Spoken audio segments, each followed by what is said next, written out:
اگر میں اسے خود اپنی آنکھوں سے مون لائٹ کلب میں ڈانس کرتے ہوئے نہ دیکھتا تو شاید اس لڑکی کی بات پر کبھی اعتبار نہ کرتا۔ اس دن مجھے سبین علی سے شدید نفرت ہوئی تھی، اور اس سے کہیں زیادہ مجھے خود سے نفرت محسوس ہوئی تھی، یہ سوچ کر کہ میں نے کس سے محبت کی، صرف خوبصورتی سے۔ اس لیے مجھے ملی بھی خوبصورتی، مگر صرف چہرے کی، کردار کی خوبصورتی کا تو مطلب ہی معلوم نہیں تھا سبین کو۔ اور اس دن میں نے خود سے عہد کر لیا تھا کہ میں سبین کو اس کے جھوٹ کی سزا دے کر ہی رہوں گا۔ وہ کچھ دیر کو سانس لینے کے لیے رکا۔ سجادہ بنا پلکیں جھپکائے یکٹک اس کے چہرے کو دیکھتے ہوئے سن رہی تھی جیسے کچھ کھوج رہی ہو۔ دارین دونوں ہاتھ پینٹ کی جیبوں میں ڈالے کھڑکی کے پاس جا کر کھڑا ہو گیا تھا۔ سجادہ، سبین مجھ سے شادی کر کے میرے پاپا کے بزنس میں انوالو ہونا چاہتے تھے تاکہ اس کے باپ کی ساکھ مزید گرنے سے بچ جائے اور میرے پاپا کا بزنس تباہ اور برباد ہو جائے۔ ایک دن اچانک اس کے گھر جا کر میں نے یہ باتیں خود اس کے منہ سے سنی تھی جو وہ اپنے کسی دوست کو ہنس کر بتا رہی تھی۔ میں اسی وقت الٹے قدموں پیروں لوٹ آیا تھا۔ اگر میں ذرا سی بھی دیر وہاں رکتا تو شاید سبین علی آج اس دنیا میں نہیں ہوتی۔ اس دن کے بعد میں نے اس سے ملنا جلنا ترک کر دیا تھا اور اسے شادی کا کہا، کیونکہ میں خود جلد سے جلد اسے اپنا کر اس سے بدلہ لینا چاہتا تھا، مگر اسے شاید اندازہ ہو گیا تھا میرے ارادوں کا، اس لیے وہ یہاں سے بھاگ گئی۔ اور وہ بولتے بولتے ایک دم خاموش ہوا اور پلٹ کر دوبارہ سجادہ کے برابر بیڈ پر بیٹھ گیا۔ اور اس طرح تم بالکل اچانک ہی میری زندگی میں آ گئی۔ اس دن یونیورسٹی میں جس وقت سبین کے جھوٹ پر بہت غصے میں بیٹھا ہوا تھا تو میرے کانوں میں تمہاری بہت دھیمی سی آواز پڑی تھی۔ تم خود سے ہم کلام تھی اور کچھ بڑبڑا بھی رہی تھی۔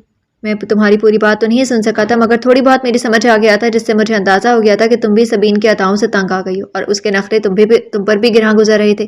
میرا دھیان سبین کی طرف کم اور تمہاری طرف زیادہ ہوتا جا رہا تھا، اور جب اس نے مجھے بتایا کہ وہ تمہیں کس غرض سے لائی ہے تو میں بالکل شاکڈ رہ گیا تھا۔ مجھے سبین کی جرت پر حیرت بھی ہوئی تھی کہ کس طرح بیٹھے بیٹھے میری زندگی کا فیصلہ لمحوں میں کر گئی تھی۔ اس دن بھی میں نے ضبط سے کام لیا تھا اور اس کو آرام سے سمجھایا، مگر جب وہ اپنی بات پر ضد رہی تو میں واپس لوٹنے لگا۔ تبھی میری نظر تم پر پڑی۔ تم ایک پیر ہلاتی ہوئی ادھر سے ادھر دیکھ رہی تھی۔ اس وقت تم مجھے بہت معصوم سے اسکول گرل لگی تھی، اور بس میں نے ایک لمحے میں ہی تمہارے حق میں فیصلہ دے دیا تھا۔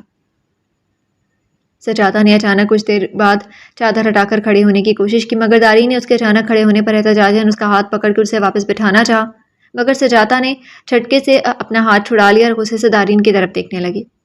میری بات ابھی ختم نہیں ہوئی ہے، بلکہ اب شروع ہوئی ہے۔ مسٹر دارین، بہت ہو گئی آپ کی رحم کہانی۔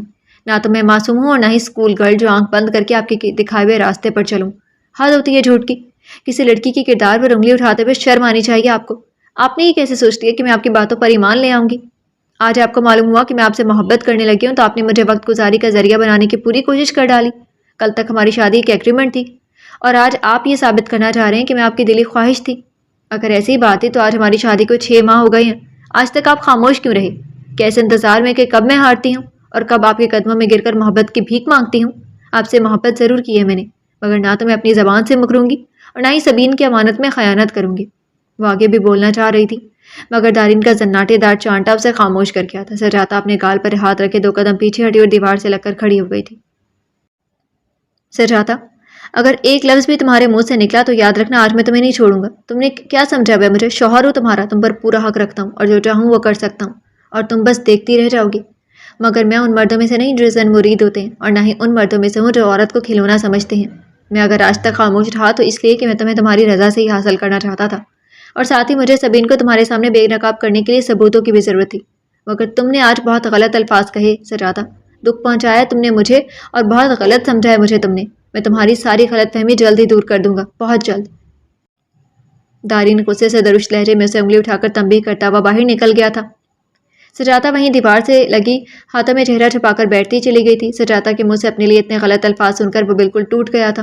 وہ جس کی خاطر اتنی تگ و دو کر رہا تھا وہی اسے غلط سمجھ رہی تھی۔ اسے اپنی سچائی اور ایمانداری پر بہت یقین تھا، اور سب سے بڑھ کر اسے سجادہ پر بہت بھروسہ ہو چلا تھا، مگر اس کے باوجود بھی وہ سبین علی کو سجادہ کے سامنے ثبوتوں کے ساتھ لانا چاہتا تھا تاکہ آئندہ زندگی میں سبین کوئی نیا گیم کھیلنے کی کوشش نہ کرے۔ مگر سجادہ نے وہ مقام آنے ہی نہیں دیا۔ اپنی بے خبری اور بدگمانی میں آج وہ اتنے مضبوط انسان کو ٹائم پاسر اور دھوکے باز بنا گئی تھی۔ سجادہ کے الفاظ سے اسے دکھ تو بہت ہوا تھا، مگر اب وہ اپنے فیصلے میں اور مضبوط ہو گیا تھا۔ اسے یہ الفاظ اور الزام برداشت ہی نہیں ہو رہے تھے۔ وہ جلد سے جلد اپنی بے گناہی ثابت کرنا چاہتا تھا۔ ممی، ہم لوگ ہنی مون کے لیے لندن جانا چاہتے ہیں۔ دارین نے صبح ناشتے کے وقت سب کو اکٹھا دے کر بات چھیڑی۔ دارین کی بات پر سجادہ کے ہاتھ سے چائے کا کپ گرتے گرتے بجا تھا۔ اس نے بہت گھبرا کر دارین کو دیکھا تھا، مگر وہاں گہری سنجیدگی کے علاوہ کچھ نہیں تھا۔ یہ تو بہت اچھا فیصلہ کیا بیٹا تم نے. سجاتا کی بھی آج کل طبیعت کچھ اچھی نہیں ہے. ذرا ماحول اور آب و ہوا تبدیل ہوگی تو صحت پر بھی اچھا اثر پڑے گا. ممی کی کچھ کہنے سے پہلے پاپا نے فوراً اس کے فیصلے کو سراہتے ہوئے بخوشی اجازت دی. ممی آپ کو خوشی نہیں ہوئی میرے فیصلے پر؟ دارین نے ماں کو سنجیدہ دیکھ کر پوچھا تھا. مجھے تمہارے اس فیصلے پر کوئی اعتراض نہیں ہے مگر میں خوش بھی نہیں ہوں کیونکہ سجاتا کے معاملے میں تمہاری لاپرواہی دیکھ چکی ہوں اور اس کا نتیجہ بھی سامنے ہی ہے اور اب میں مزید کوئی لاپرواہی نہیں دیکھنا چاہتی. سجاتا خاموشی سے ناشتہ کرتے ہوئے ان سب کی گفتگو سن رہی تھی جبکہ مریم بھابھی کبھی سجاتا کو تو کبھی دارین کو دیکھ رہی تھی اور حالات کو سمجھنے کی کوشش کر رہی تھی. کم آن مام اب بلا وجہ مجھ سے بدگمان ہے. اب میں اگر باہر جا کر کام میں بزی رہا تو اس میں میری کیا غلطی ہے؟ اور ویسے بھی بیماری پوچھ کر نہیں آتی. میں اگر یہاں ہوتا بھی تو کیا کر لیتا. آپ نے جب کال کی تو سب چھوڑ چھاڑ کر فوراً آ بھی تو گیا تھا مگر پھر بھی آپ مجھے غلط سمجھ رہی ہیں. دارین نے خفگی سے لمبی وضاحت دی اور ممی اسے بس گھور کر رہ گئی تھی. ممی سجاتا سے تو پوچھ لیں کہیں اس کی پڑھائی کا حرج نہ ہو. مریم بھابھی نے دارین اور سجاتا کو ایک دوسرے سے بالکل تعلق بنے دیکھ کر فوراً سب کی توجہ سجاتا کی طرف کروائی.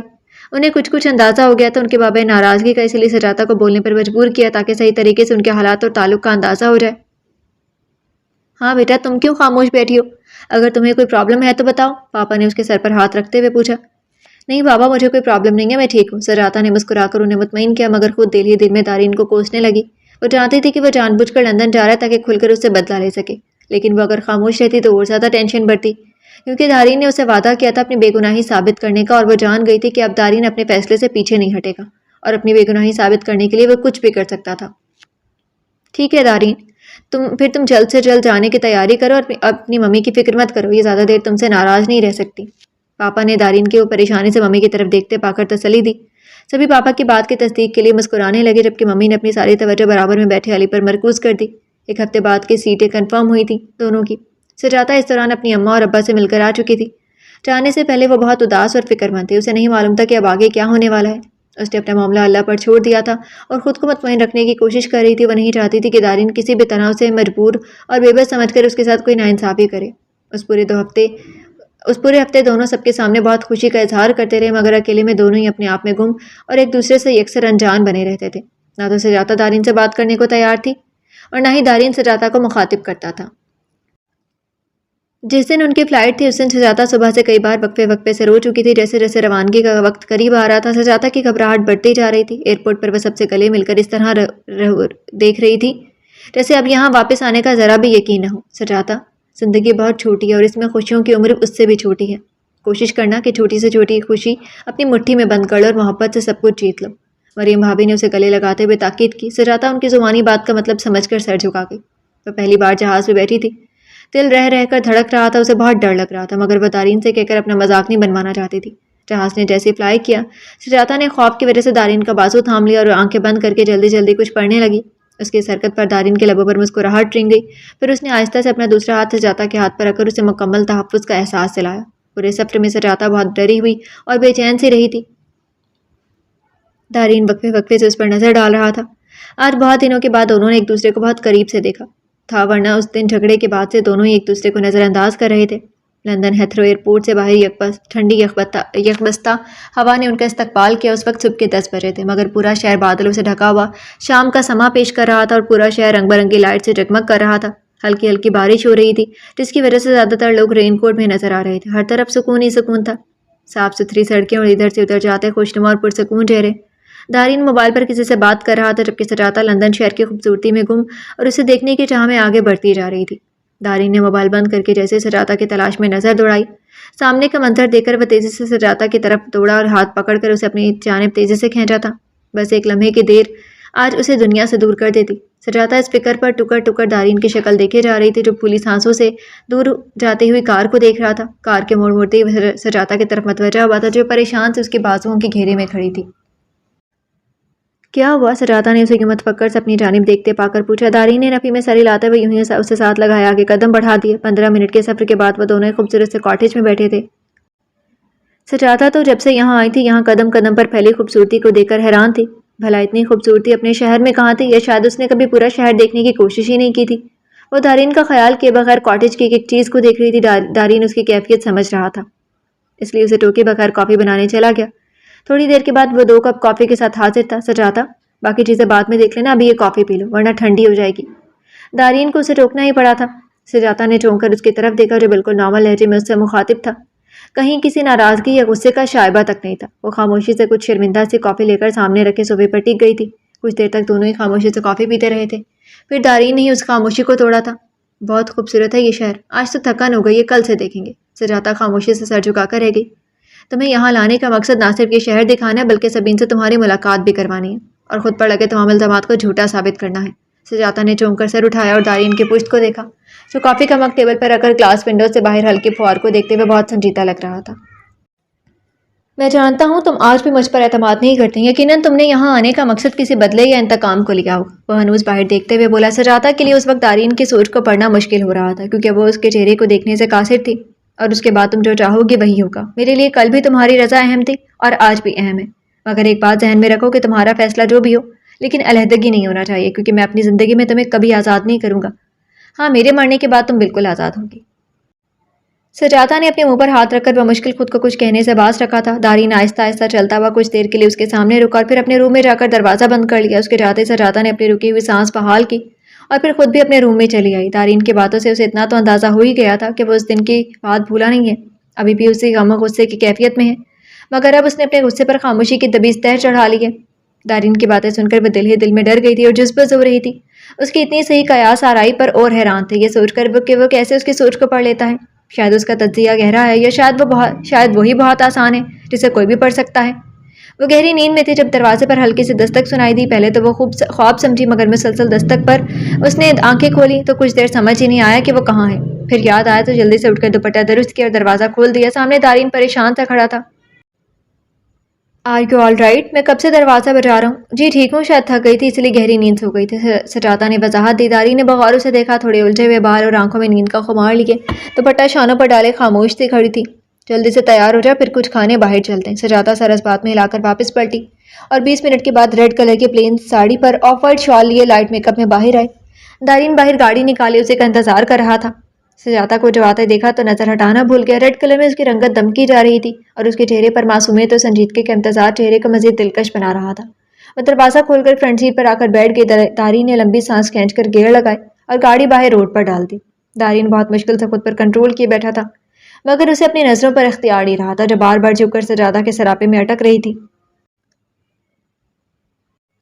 سجاتا بظاہر دارین سے بالکل بے نیاز باہر کے نظاروں میں گم سم تھی مگر اس کا مکمل دھیان دارین کی طرف تھا۔ وہ اس کی نظروں سے الجھن محسوس کر رہی تھی۔ دارین اس کے چہرے پر کھلتی ہوئی گلابیوں میں اٹک کر رہ گیا تھا۔ ہوٹل کے پارکنگ ایریا میں کار پارک کر کے دونوں قدرے تنہا گوشے میں آ بیٹھے۔ کیا ہوا؟ تم کل سے اتنی خاموش کیوں ہو؟ کیا میرے ساتھ آنا اچھا نہیں لگا؟ سجاتا نفی میں سر ہلا گئی۔ ایسی کوئی بات نہیں، اور ویسے بھی جب زندگی گزارنی ہی آپ کے اشاروں پر ہے تو پھر اچھا کیا اور برا کیا؟ وہ ٹیبل پر انگلی سے آڑی ترچھی لکیریں بناتے ہوئے بہت لاچار و مجبور لگ رہی تھی، جسے خود کو مکمل طور پر حالات کے سپرد کر دیا ہو۔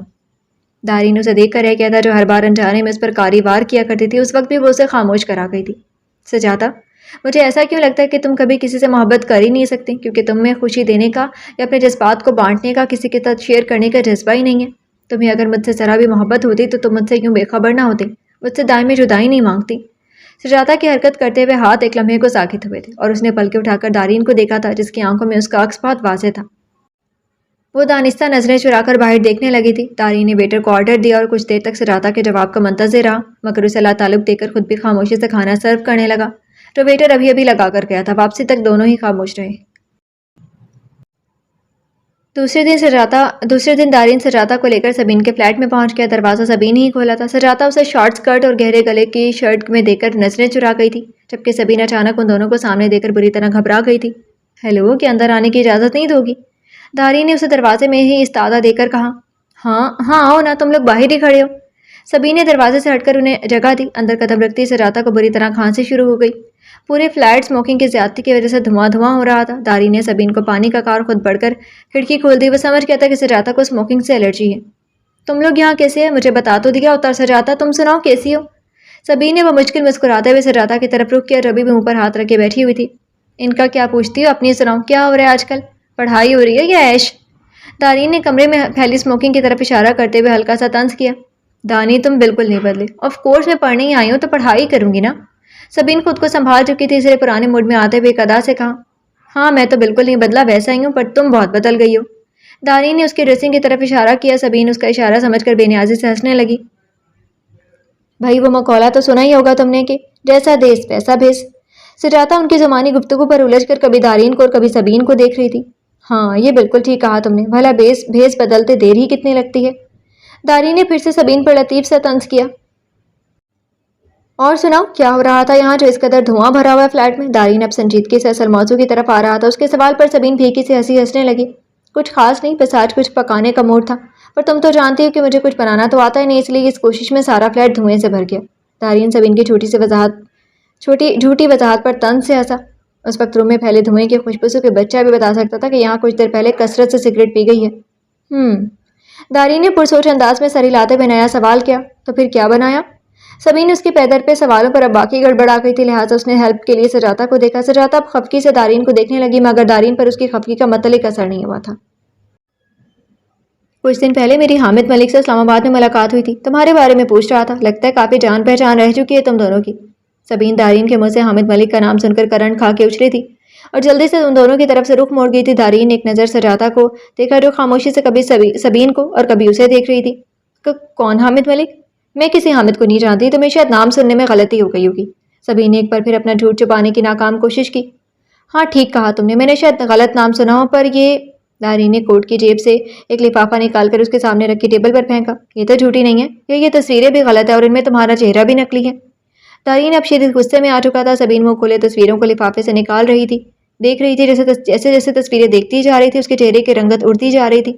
اور سبین سے زیادہ شوق تو سجاتا تھے جو منہ پر ہاتھ رکھے دھندلائی آنکھوں سے بس سبین کو دلہن بنی دیکھ رہی تھی۔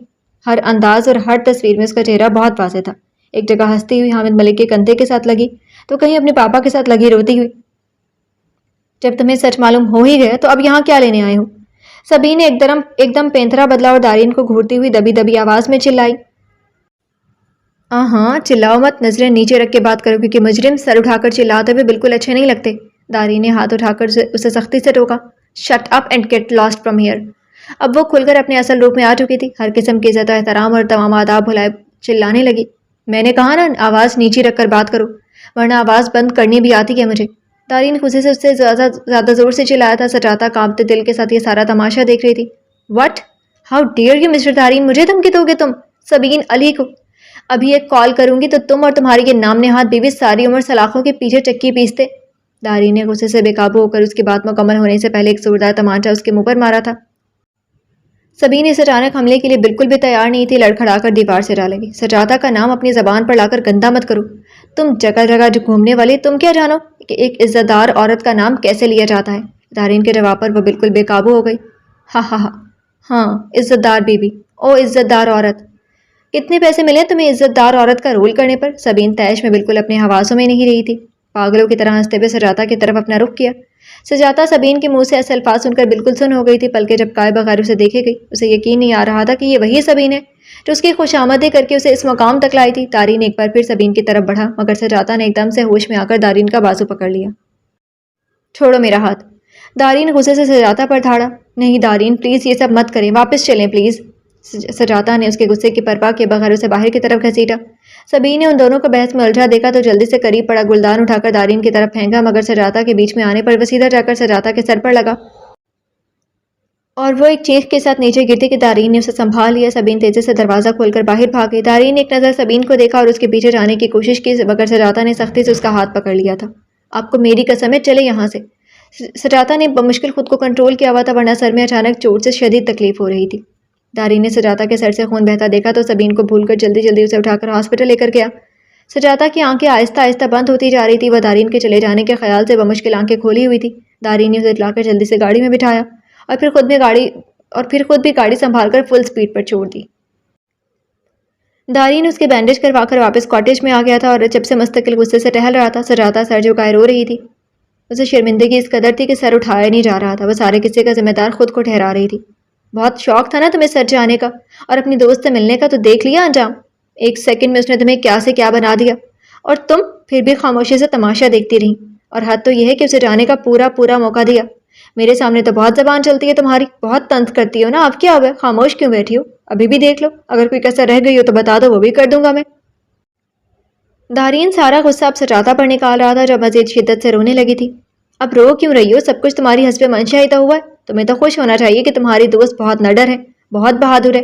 اتنی کہ اپنے ہاتھوں سے اپنے دوست کا قتل بھی کر سکتی ہے۔ دارین اس کے رونے پر چڑھ کر مزید زور زور سے چلانے لگا۔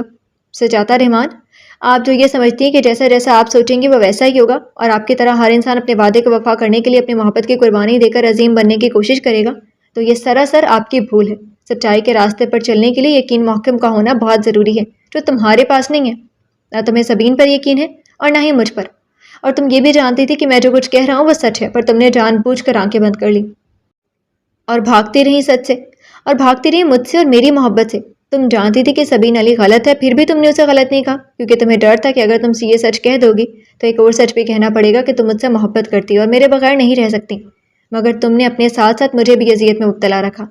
دارین تھک کر اس کے سامنے چیئر رکھ کر بیٹھ گیا۔ کچھ دیر تک خاموش فضا میں سجاتا کی ہچکیوں کی آواز گونجتی رہی۔ کم از کم اپنی محبت پر تو یقین کیا ہوتا۔ کہتے ہیں جس انسان سے محبت ہوتی ہے اس کے قدموں کی پہچان بھی ہو جاتی ہے اور اس کی سوچ پڑھ لیتا ہے انسان۔ تم نے تو واقعی مجھ سے محبت نہیں کی تھی، تم عادی ہو گئی تھی میرے وجود کی، جب بھی میری غیر موجودگی میں بیمار پڑ گئی۔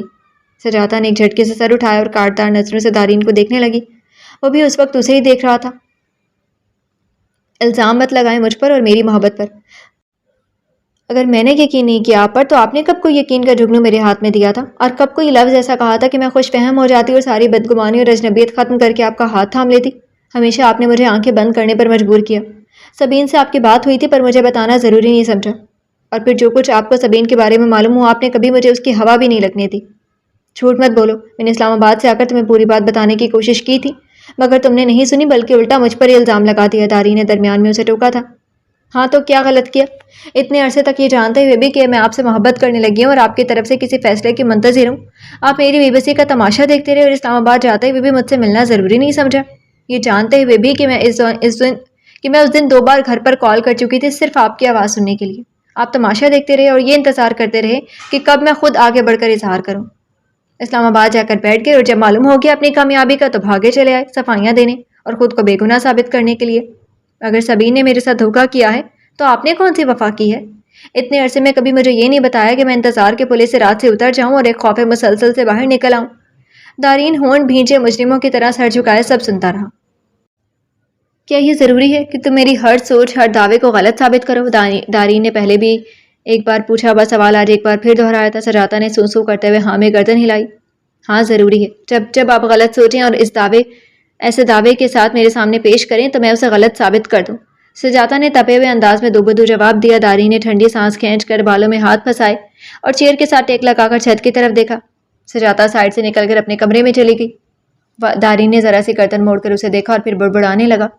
انگور کھٹے ہیں دارین مصطفیٰ، دال اتنی جلدی نہیں گلنے والی، اور پھر خود بھی ایک جست میں چیئر سے کھڑا ہو کر اپنے روم میں آ گیا۔ آدھے گھنٹے کے بعد بلو پینٹ اور بلیک شرٹ پر بلیک جیکٹ پہنے باہر نکلا تو موسم ابر آلود دیکھ کر واپس اندر آیا اور سجاتا کے کمرے کو ناک کر کے اندر آ گیا۔ وہ بھی کپڑے چینج کر کے لیٹی ہوئی تھی اور ایک بازو آنکھوں پر رکھے دارین کو اندر آتے دیکھ چکی تھی۔ وہ بھی جا کر سیدھا اس کے سر پر کھڑا ہو گیا۔ یار اب ناراضگی چھوڑو، پھر کبھی لڑ لینا، زندگی پڑی ہے، آج موسم بہت اچھا ہو رہا ہے، چلو کہیں گھوم کر آتے ہیں۔ دارین نے آنکھوں پر سے اس کا بازو ہٹاتے ہوئے کہا۔ سجاتا نے غصے سے اس کا ہاتھ جھٹکا اور کروٹ لے کر چادر سر تک تان لی۔ سجاتا، اگر 10 منٹ کے اندر اندر تیار ہو کر باہر نہیں آئے تو یاد رکھنا ایسے ہی اٹھا کر لے جاؤں گا۔ اپنی بات کہہ کر رکا نہیں، سیدھا باہر نکلتا چلا گیا۔ سجاتا کو ناچار اٹھنا ہی پڑا۔ تھوڑی دیر میں وہ نیوی بلو کلر کی میکسی پر آف وائٹ اسکارف باندھے فرنٹ سیٹ پر آ کر بیٹھ گئی۔ اگر گھورنے سے فرصت مل گئی ہو آپ کو تو چلیں؟ سجاتا نے چبا چبا کر ایک لفظ ادا کیا۔ داری نے بمشکل اپنی مسکراہٹ چھپائی اور گاڑی سٹارٹ کی۔ کہاں جانا ہے؟ داری نے بیک پہ مرر میں پیچھے دیکھتے ہوئے سوال کیا۔ میرے آبا و اجداد لندن سے ہی تو تھے، سجاتا نے چڑھ کر جواب دیا، جس پر دارین کہا لگانے سے باز نہیں آ رہا تھا۔ او سوری یار، میں تو بھول ہی گیا تھا کہ تم پہلی بار لندن آئی ہو۔ سجاتا اس کی بات کو نظر انداز کر کے باہر تیزی سے بڑھتی ہوئی بارش کو دیکھنے لگی۔ دارین نے گاڑی میں ہیٹر آن کر کے گاڑی کی سپیڈ کم کر دی۔ پانی کی وجہ سے سڑکیں بہت چکنی ہو رہی تھی۔ یہ زیادتی ہے سجاتا، مجھے اب اس خوبصورت موسم سے بھی جیلسی ہو رہی ہے۔ سجاتا نے حیرانگی سے گردن موڑ کر دارین کی طرف دیکھا۔ اس سے پہلے کہ میں تمہاری مسکراہٹ سے جیلس ہوتا تھا، کیونکہ تمہاری ایک مسکراہٹ کے آگے میری پوری پرسنالٹی ڈاؤن پڑ جاتی ہے۔ دارین نے اس کے حیرانگی پر وضاحت دی۔ دارین کی بات پر خود بخود اس کے ہونٹے پر مسکراہٹ رنگ گئی، ساتھ ہی دارین کا نعرہ بھی، وہ مارا۔ سجاتا اب کھلکھلا کر ہنستی۔ شکر ہے یار، مطلع تو صاف ہوا، ورنہ تو برسات نے تو آج سب کچھ جل تھل کر کے رکھ دیا تھا۔ دارین نے شوخی سے اس کے سندر روپ کو دیکھتے ہوئے باقاعدہ ہاتھ اٹھا کر شکر ادا کیا، جس پر گاڑی ڈگمگا کر رہ گئی۔ دارین نے گھبرا کر جلدی سے اسٹیئرنگ کو گھما کر کار قابو میں کی۔ سجادہ مسکراتے ہوئے اتنے ویل ڈریسڈ بندے کی بدحواسیاں ملاحظہ کر رہی تھی۔ اڑا لو مذاق جتنا اڑانا ہے، دارین نے مصنوعی خفگی سے اسے گھورا۔ میں مذاق نہیں اڑا رہی بلکہ یہ دیکھ رہی ہوں کہ محبت اچھے خاصے انسان کو خبط الحواس بنا دیتی ہے۔ دارین بھی اب اس کے ساتھ مسکرانے لگا تھا۔ ہاں یہ تو ہے، پھر یہ محبت بھی قسمت والوں کو ملتی ہے اور ہم دونوں ہی بہت خوش قسمت ہے کیونکہ ہم نے محبت کو نہیں ڈھونڈا بلکہ تقدیر کے تحفہ ہمارے لیے لائی ہے۔ دارین کی بات پر سجادہ نے بے ساختہ آسمان کی طرف دیکھا اور دل ہی دل میں خدا کا شکر ادا کیا۔ ہاں یہ تقدیر ہی تو ہے جو آپ کو مجھ تک لائی ہے اور مجھے آپ کو سونپا ہے۔ ہاں یار، پر ایک بات تو ماننی پڑے گی کہ اس سارے قصے میں سبین نے بڑا کردار ادا کیا، نہ وہ ہم دونوں کو ملا کر بیچ سے ہٹتی اور نہ ہی یہ محبت ہوتی۔ سبین کے نام پر سجادہ ایک بار پھر افسردہ ہو گئی۔ اب منہ مت بناؤ، میں نے اسی لیے سبین کا نام نہیں لیا۔ دارین نے مصنوعی خفگی سے اسے ڈانٹا۔ دارین، ایک وعدہ کریں مجھ سے کہ آپ سبین سے کوئی بدلہ نہیں لیں گے اور نہ کبھی اس بات کا تذکرہ کسی اور سے کریں گے، حتیٰ کہ پاپا سے بھی نہیں۔ سبین کی بے راہ روی ہی اس کے لیے بڑی سزا ہے۔ بہت مشکل ہے اسے معاف کرنا، پر تم کہتی ہو تو آج کے بعد اس کا نام بھی نہیں سنو گی۔ سجادہ مطمئن ہو کر مسکرا دی۔ ایک اور وعدہ بھی کرے مجھ سے۔ سجادہ نے موقع اچھا دیکھ کر کہا۔ وہ کیا؟ وہ یہ کہ آپ آئندہ مجھ پر ہاتھ نہیں اٹھائیں گے اور نہ ہی بنا کسی بات کی تصدیق کے کوئی فیصلہ کریں گے۔ دارین نے گھور کر اسے دیکھا، مگر اس کے چہرے پر جگمگاتی امید کو دیکھ کر اس بات میں سر ہلا دیا۔ سجادہ نے ہلکا پھلکا ہو کر دارین کے کاندھے پر سر رکھ کر آنکھیں موند لی اور بند پلکوں سے آنے والے دنوں کے خواب دیکھنے لگی۔ دارین بھی پرسکون ہو کر ڈرائیو کرنے لگا۔ اب کوئی مشکل اور کوئی پل صراط نہیں تھا، دور تک راستہ صاف شفاف تھا۔ ختم شد۔ جی تو ڈیئر لسنرز، کیسے لگا آپ کو یہ ناول؟ میں امید کرتی ہوں پسند آیا ہوگا۔ کمنٹ سیکشن میں اپنا فیڈ بیک ضرور دیجیے گا۔ شکریہ۔